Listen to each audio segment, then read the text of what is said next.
I swear, the worst thing to happen when an opportune moment presents itself is having to fumble with your camera settings, causing you to miss your shot. Shooting in aperture priority mode has helped me tremendously in nailing shots I may have missed due to the fact I don't have to fumble with my camera settings.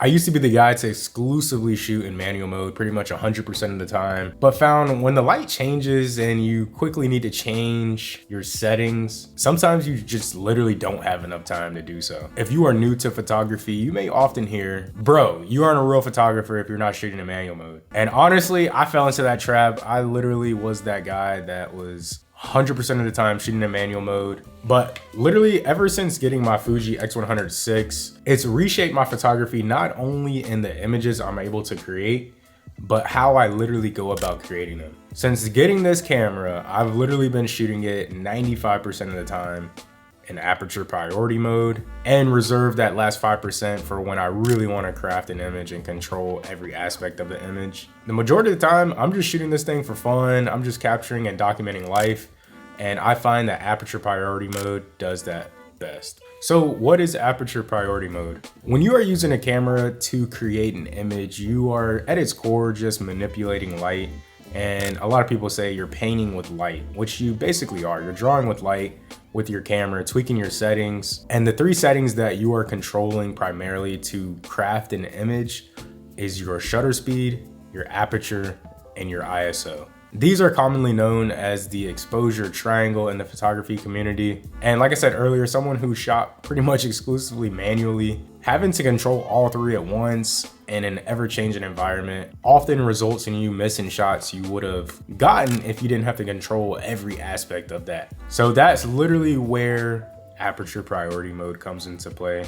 Like I said, don't get me wrong, I still do shoot in manual when I want to have full control over the image. My recent shot when I went to Chinatown, that was shot in manual mode. I set the shutter speed really low so I could allow a lot of motion into the shot. So like I said, the big three that you're controlling: shutter speed, aperture, and ISO. Aperture priority mode is pretty simple. You control only the aperture and the camera controls the ISO and the shutter speed. So let's quickly break down this exposure triangle so that we're all on the same page when it comes to the big three. So your shutter speed is literally the amount of time that the shutter is open. There's basically a little mechanism inside your camera. Every time you take the picture and you hear that little click, that's your shutter opening and closing. Setting your shutter speed determines how fast that shutter opens and closes. Next is the aperture. The aperture is inside the lens. With the Fuji X100VI in mind, this has an aperture that stops down to f2. So it's referred in f-stops. It's on the top of the camera, and it goes all the way open to f16. So the smaller the number, the wider your aperture is, and it lets in more light into the camera. Also, a byproduct of stopping down your aperture with a lower number means your depth of field. So your depth of field is how out of focus parts of your image is. With a smaller number, let's say f2, that on most lenses is gonna create the most bokeh, the most out of focus image. Make the background nice and blurry.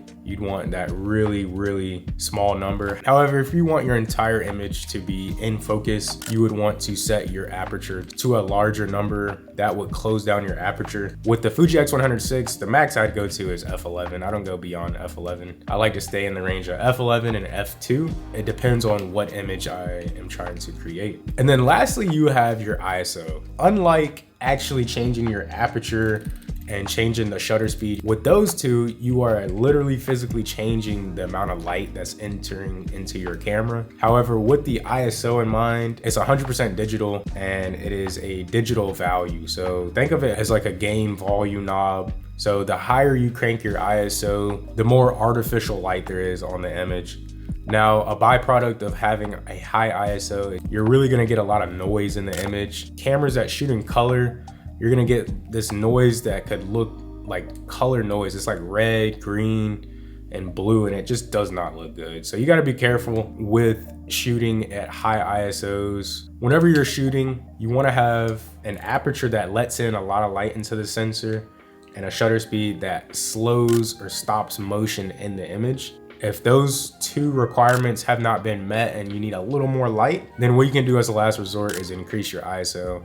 So that's how you usually start when you're thinking about creating an image. And this is definitely something I want to continue going down the rabbit hole, is understanding it at its core photography, understanding all your camera settings, especially with this camera. This camera is great for beginners. This camera is great for people that have been doing photography for quite a long time. It's just a great all-around camera for anybody, really. Back to aperture priority. Like I said, when you're shooting in manual, you are controlling all three of those aspects of the camera. But when you are shooting in aperture priority, you set a baseline for your ISO and a baseline for your shutter speed, and you yourself are only changing the aperture, and you delegate that task of shutter speed and ISO to the camera. This just allows you so much more flexibility when you're out shooting, because literally the only thing you're changing is your aperture. Do you want parts of your image to be relatively in focus, or do you want your background to be blown out? That's the only thing you really got to think about when you're shooting in aperture priority, especially if you have plenty of light, say it's daytime or you're indoors. That's why I love shooting in this mode. You don't really have to use as much mental energy when it comes to thinking about creating an image. And that's what this camera is really teaching me and letting me explore more.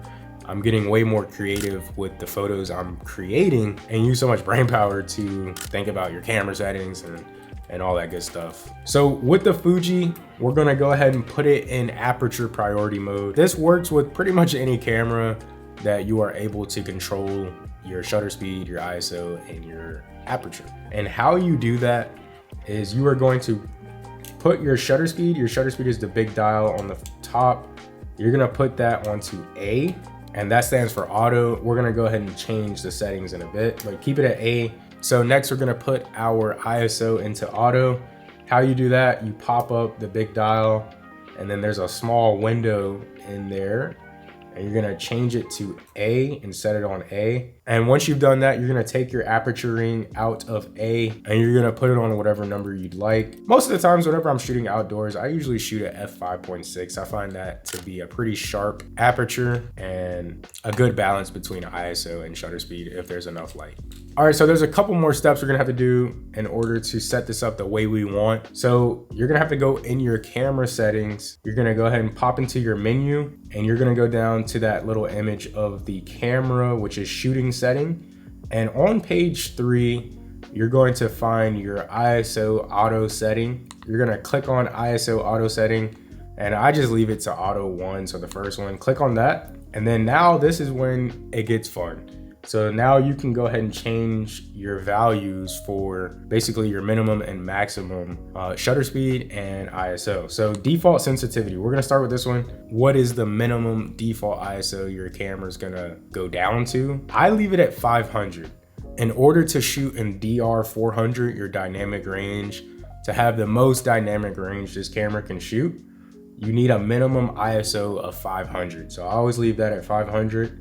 Now going to the next section, the max sensitivity, 6400 is what I leave that at. I find that 6400 is the max I'd want to shoot with this camera, so I don't produce that really crazy looking noise. 6400, it definitely is noisy, but it's not unusable, I would say. So I would leave it at 6400, but you can definitely go ahead and play around this. This is just my personal preference. So lastly, the final thing you are going to need to change is your minimum shutter speed. I leave this at 1/125 of a second. I find that 1/125 is plenty of shutter speed, and it allows you to freeze motion if it's relatively slow motion, if you will. So if people are just walking or nothing crazy, you can't have a lot of crazy fast action, but that is the minimum shutter speed. So the camera will go between 1/125 to up to 4,000, depending on if you're using the electronic shutter or the actual mechanical shutter. I always use the mechanical shutter. So it's gonna fluctuate between 1/125 all the way up to 4,000.